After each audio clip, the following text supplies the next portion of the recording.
So I'm going to do my July wrap up here. I'm going to start off with just a list of what I read and go from there. So I listened to 4 audiobooks, and that was Hook, Line, and Sinker, The Lending Library, Forever Interrupted, Daisy Jones, and The Six. Then I also read a good bit for my Harley Quinn readathon, and that was Black Canary's Breaking Silence, and then the Harley Quinn Rebirth, volumes 3, 4, 5, and 6. And then I read on the Shonen Jump app the final volumes of We Never Learn, and that was 16 through 21. Then I read Kuma Kuma Kuma Bear, the novel, volume 7, and A Clash of Steel, The Corpse Queen, The Keeper of Night, and Bunny. So, I'm going to start with Hook, Line, and Sinker. That was book 2 in the Ballinger Sisters series. I listened to the first one in June. Honestly, I liked the first one a lot better. They follow 2 sisters. The first one was about Piper, and the second one was about Hannah. I liked both of the sisters equally. I did feel like both of them could be a little shallow, but it was more of not intentionally shallow. It was they had been privileged throughout their whole lives, so they didn't necessarily know. I feel like they did grow, but I also felt like Piper had more growth, more realistic growth. Hannah, I just felt like there was a lot of drama there, and they're both supposed to be late 20s. Like, she's 26, and Piper is 28. If I remember correctly, it might be 26 and 24.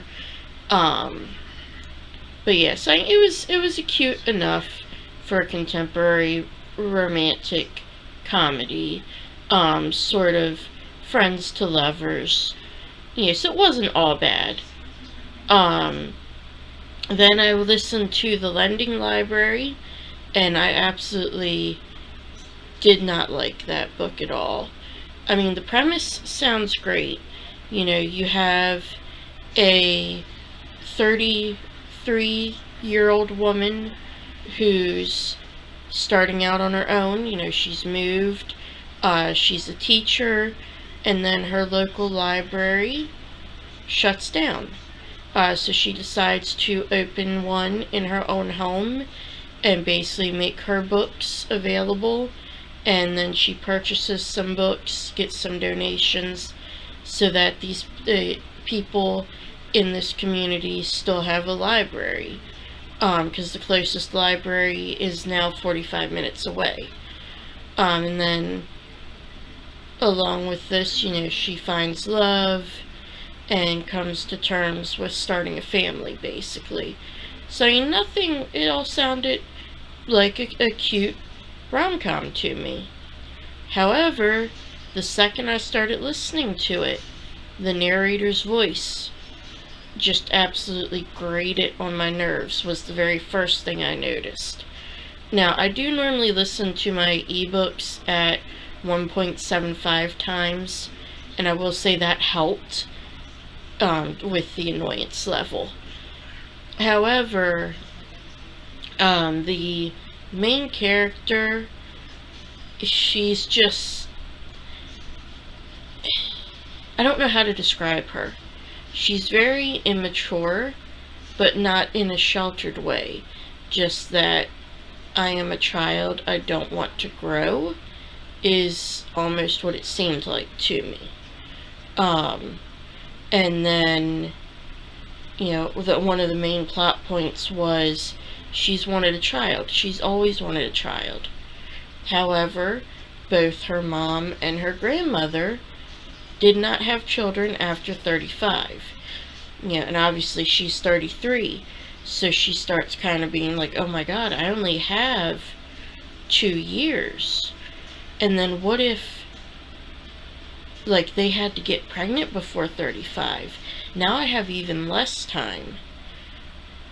And, I mean, there's nothing wrong with this, but just the way it was presented was rather, overbearing and inconsistent. At one point, she does go to her OB/GYN and has some fertility tests done. And when she gets the results, the doctor just says, oh, the hormone we want to be high is low, and the one we want to be low is high. And she's talking about genetics, and says something about the Y chromosome or whatever it is that makes you a woman. And it's just kind of, if you're that worried about it, how do you not know these basic things, and how do you not go more in depth with your doctor? And then along with this, her best friend has adopted a child from Ethiopia. In the course of this, her best friend dies, and so that child then goes to live with the grandparents. The grandparents are rather old and have health problems, so unfortunately they have to put the child up for adoption, and she's rather devastated by this. And then when she brings up that she would like to adopt the child, everyone's just kind of like, you've only ever babysitted. That doesn't qualify you to be a mother. And then she brings up a very good point. She says, how many first-time parents don't even have the babysitting? And, well, I do think they both have a valid point. It's kind of a lot. And then, in the course of this, of course, she's had to shut down her library. I believe it was 1 or 2 days, and then she opened late a day. And another one of her friends makes a big, huge scene out of this. These people are counting on you, and you let them down. And it's just like, okay, her best friend just died.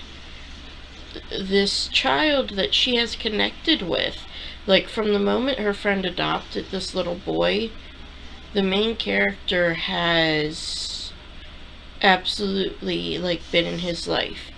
She is his auntie. And, to now have to deal with the fact that he's going to be adopted and she'll possibly never see him again. Like, I just feel like they make such a big, huge deal out of this when it's really not. So yeah, obviously I didn't enjoy that. Then the other 2 books were Taylor Jenkins Reid's, and that was Forever Interrupted and Daisy Jones and the Six. For Forever Interrupted, I did really like that. That was the second one I listened to by her, the first being Malibu Rising. Both of those got 5 stars. And Forever Interrupted is just, it deals with grief and love and found family, and it's just such a good book. So it follows the main character who meets a guy, falls in love, they get married. This is all within 6 months. They're married for 9 days. She says, I really want some Fruity Pebbles. So he goes out on his bike to go get Fruity Pebbles, and unfortunately a vehicle hits him and he dies. When she goes to the hospital to claim him, his mother, who she has never met, is there. And of course, there's some tension because his mother's like, he never told me about you. You don't have the marriage license. You can't prove you're his wife. And they kind of are at each other's throats. And then eventually the mother-in-law relents, and she's like, look, I'm sorry, it was the grief talking, and they kind of come to terms with each other, and they help heal, because the mother-in-law had as well lost her husband, I believe it was about 10 years before, and was still kind of dealing with that, and so they kind of help each other through this. And yeah, it was just really, really good. Daisy Jones and the Six was good as well. I didn't think it was quite as good. And again, that was an audiobook. I think that is the right way to go with that book. It's basically an oral history of this band, the Six. They're making it big at the same time the singer, Daisy Jones, is. And one performance, Daisy Jones is opening for the Six, and her band has left because she had a falling out with her manager, and so her manager took her band and left. And so the Six's manager says, hey, why don't you all become her band, just do it for now. And it winds up really, really working, and it just kind of follows them. And this is like a series of interviews that's done. And so I do like that every person has a different voice actor, and the one that they picked for Daisy just really, really fits.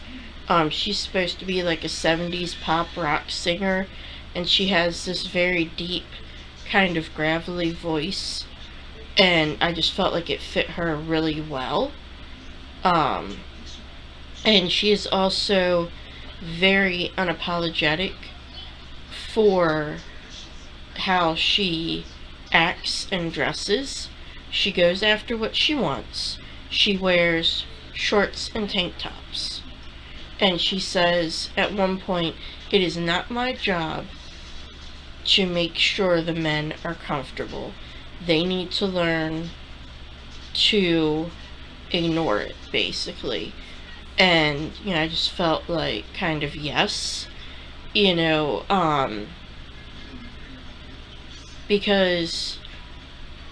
I feel like it's rather understated that men kind of dress how they want, and some things a woman might find distracting that the man wears, and yeah.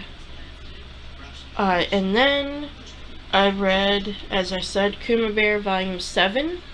There's not a whole lot to say about this, the same as the first 6. Cute, short, sweet. Of course, that's Yuna, who is stuck in the bear onesie still. She's starting to come to terms with it.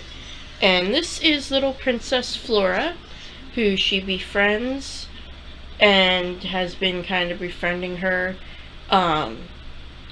So yeah, that was just a cute little light read. And then, as I said, we have The Keeper of Night, which is book 1. Book 2 is coming out in, I believe it's September.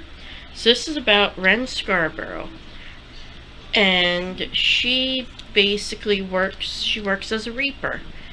They are creatures, I guess. They were not human. They were never human. But they are bound to death. And when it is a person's time to die, the reapers take their soul and bring it back to death. So now Ren is half British Reaper. Her father is British Reaper, and half Japanese Shiganami. Her mother was the Shiganami. And the Shiganami are basically, they're the same thing. Just, they're Japanese. And in Japan, they help the dead cross into Yomi, which is the afterlife. So, yeah, and this is basically her journey of going. She lived with her father in England and was kind of looked down on, because, she was only half Reaper, and so she winds up, due to various things, having to flee to Japan. She takes her half-brother with her, and she finds the goddess of death in the Japanese underworld, and is tasked to go after these monsters, and basically it turns out that's not what it seems, and she winds up becoming the Empress of Death at the end. So yeah, this was a really good book. It was another one that had, the morally gray characters. Ren is not all good, but she's not all bad. Like, there are characters who are worse than her, obviously, and some of it is she just makes the wrong choice. So yeah, I really enjoyed that. And then I read The Corpse Queen, and that, Keeper of Night was historic fiction, so is this. The Corpse Queen is, again, morally gray characters, and it is set in about the same time as The Keeper of Night. They are both set in the 1800s. This one, however, is set in America, and it basically follows a young girl named Molly Green. Her parents kind of were poor, traveled the world, and eventually her father fell ill, and her mother went to be with him in the quarantine area, leaving Molly in an orphanage. Her aunt eventually adopts her from the orphanage, and she finds out that her aunt is the Corpse Queen. So basically, at this period, there was lots of medical advances. However, there was not anything like today that we have, where you can say, when I die, I would like to donate my body. And so the only bodies that were available were those of criminals. And so basically, the Corpse Queen, her aunt, will go to, like, paupers' graves, paupers' graveyards, and claim unclaimed bodies, so that medical students can practice, different procedures and whatnot that they need to. Obviously a lot of moral gray in there, because, was that really right? I mean, these people didn't consent, but they also couldn't have consented, and they also try to not take bodies that might be claimed. If they have family, they do try to not take them. However, some different things come to light, and you find out that Molly's aunt is actually her mother, and that the woman who raised Molly had taken Molly because her sister was not the nicest person. You find out that some of these bodies weren't natural deaths. And yeah, so this was rather interesting. And then I read A Clash of Steel, and I believe I've spoken about the Remixed Classics series before. So this one is a retelling of Treasure Island. It is set in the South China Sea in the year 1826. And you have the Chinese girl Shang and the Vietnamese girl An. And basically, An's family, her mother and her brother and their crew, they are fishermen for the most part. However, you have this legend of the great Chinese fleets, the dragon fleet's treasure. It is an absolutely huge treasure.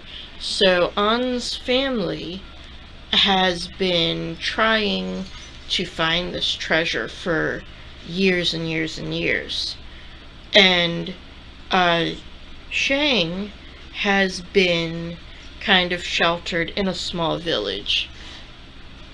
And then when the book opens, her mother has finally said, okay, yes, you can come to the city and learn how to run the tea houses. Because that's what her mother does, at least on the outside. She is also a smuggler. You find out pretty quickly. But when Shang goes to the city, she meets up with An.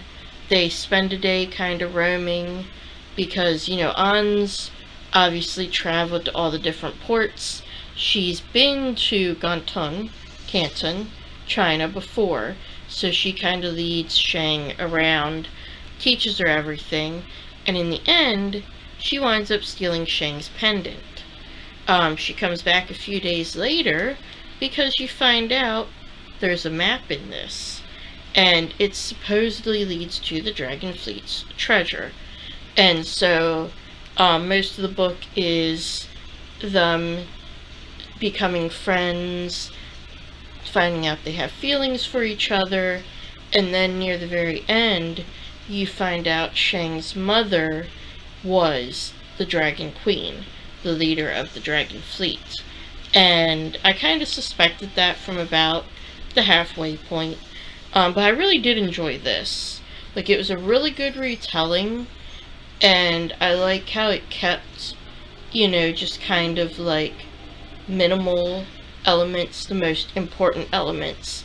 The treasure map being stolen, and put it in a whole new setting and everything. And again, most of them have done this. But yes, this was a really good one. And then the last book I read was Bunny. And this was a really, really weird book. So you have Samantha, who is 25, and she is pursuing an MFA at an elite New England university. And so she has a writing workshop with 4 other women. And they're all kind of, your all-American girl from the 50s. They wear the kind of like 50s style dress. But I know they have like kitten prints and stuff, so they're slightly updated. And they all call each other Bunny instead of their real names. And so in the start, Samantha feels kind of left out. And then she has a friend, Ava, who is basically like her complete opposite. She was in college, she stopped. She now has a pretty decent job, but she does not like to go to the college and will only step foot on there for Samantha. And then eventually the bunnies invite Samantha to what they call Smut Salon, which is kind of like when they meet outside of the classroom to develop ideas and everything. Well, it turns out they're actually creating darlings, which are men. And they create these with bunnies and their imaginations somehow. I'm not entirely sure on that. And then eventually Samantha kind of becomes brainwashed by them. Eventually Ava kind of breaks her out of it. And then right after Ava breaks her out of it, Samantha goes to one final smut salon, and the bunnies tell her, "It's your turn to lead, let's see what you can create." And she winds up not creating anything, or so they think. Then they go outside, because the bunny they were going to use, he runs off, so they're all chasing the bunny, so that they can create something. and they find this guy who is kind of, the dark, mysterious, dangerous, but not too dangerous stranger on a bus stop. And Samantha winds up following him, and she finds out that he's hooked up with her best friend Ava. And things kind of progress, and eventually you learn that Ava and this guy were both created by Samantha. Ava came from a swan, and this guy came from a stag. And so they wind up both turning back into their animals, and the bunnies wind up, they have fallen for the guy Samantha created, and he kind of just played them all, broke their hearts, and then he turns back into the stag. And yeah, so then you fast forward to graduation, and there's another friend that Samantha has, and he asks her out, and she looks down and says yes, and she's looking at the mud, and the mud replies with, "That would be great." Or at least that's how it's phrased. So yeah, I was rather confused through most of it, and the end just kind of left me wondering. I was like, is anybody real, or is this all Samantha's? Is this all, or is this like a writing assignment, and she just kind of took from real life, like writers will do, and so this was her real life mixed with that little bit of fantasy. So yeah, it was an interesting book. I will probably have to read it again to get kind of like everything out of it. And then the last things I read, as I said, were the rest of We Never Learn, and I already spoke about that. It was an enjoyable series, and I did enjoy that the last couple volumes focused on each of the girls in the love triangle.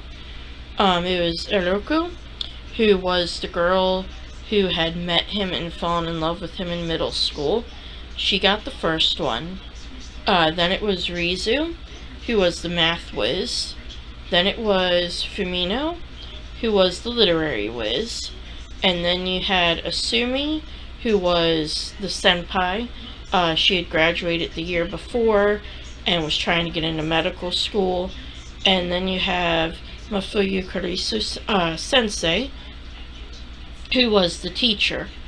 And one thing that did get me is, like, I feel like there's only 3 real options from the way it ended, because he proposes to Ruko, he proposes to Asumi, and he actually gets married to Mafuyu. So I feel like it kind of has to be one of those 3, but I also feel like there's a really good reason why it was those 3 that got those endings, because with Eruko, she went overseas, and then she came back, they were 20. So, that's kind of old enough, and they'd been dating a couple of years. So it made sense in that context. And then both Rizu and Fumino, they were both still first years in college. So they were 19, maybe even only still 18, depending. And they hadn't been dating, for a full year yet. So that one kind of made sense. Then Asumi's actually takes place 6 years later, because obviously she wants to be a doctor, so she had to go to medical school for 6 years. And so I did appreciate that they kind of took that one to the point where she's graduated her medical school, and right now she's doing her residency, and it happens to be on the same island that Naruyuki goes to teach on. So I did kind of enjoy that. and I did like that. It was a little darker. And then Mafuyu's, obviously since she's a teacher, it has to take place later, and that one takes place actually right after he graduates college. He goes back to teach at his school, and of course Mafuyu's still there. And I do like that there is the struggle there with, he was my student, he's younger than me, is this right? And I feel like, they're both adults, and absolutely nothing happened until he was over age. But I understand where that comes from, so I do appreciate that they had that in there. So yeah, and that's all I read, and then I did get a couple books, so I'm just going to discuss those real quick. So, Kuma Kuma Kuma Bear had 3 more volumes come out. So I got, of course, Volume 9, Volume 10, and Volume 11. So I'm kind of excited to read 9 and 10. This is Sanya. She is the Adventurers Guild leader in the capital. Obviously, she's an elf, and I'm not sure if this is her daughter or a relative or just another elf. But obviously these two are going to deal with the elf village, which will be cool. And then this one is Shuri, the little sister of Fina. So I'll be interested to read these. Like I said, it's a cute little quick series to read. So I do really enjoy that. Then, I haven't read any of this yet, but I've been keeping up with it. Toilet Bound Hanako-kun. I watched the anime, and I really enjoyed the anime, so I started collecting the mangas. Basically, this follows Nene Yashiro, who is just starting high school, and she wants to find love, so she makes a wish. And the whole legend is, in the old school building, if you go up to the 3rd floor into the girls' bathroom and knock 3 times on the 3rd stall and say, "Hanako, Hanako, Hanako, are you there?" you'll get a wish. And it doesn't go quite as planned. Turns out Hanako is actually a boy. And while he does grant wishes, there's always a catch. And I love the art style, like, especially in the animation, it's almost watercolor. And of course the mangas are in black and white, but it's still got the same kind of feel. And yes, I got that, and I'm looking forward to starting it. This is volume 14. And then the last book I got, I'm really excited to read this. Long Live the Pumpkin Queen. So this obviously takes place after The Nightmare Before Christmas, and this focuses on Sally. Sally and Jack have married. Sally is kind of hesitant about her duties as queen, but she loves Jack, she loves Halloween Town, and through various things that happen, she winds up having to save Halloween Town. And I've always loved The Nightmare Before Christmas. And then the other reason I was super excited about this, it's written by Shay Earnshaw.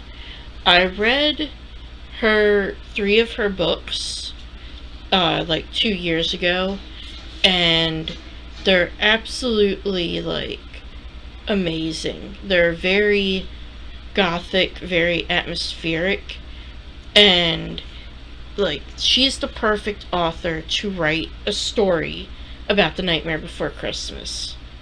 So yeah, also I got, and I hope you enjoyed this, and I will see you with my August wrap-up.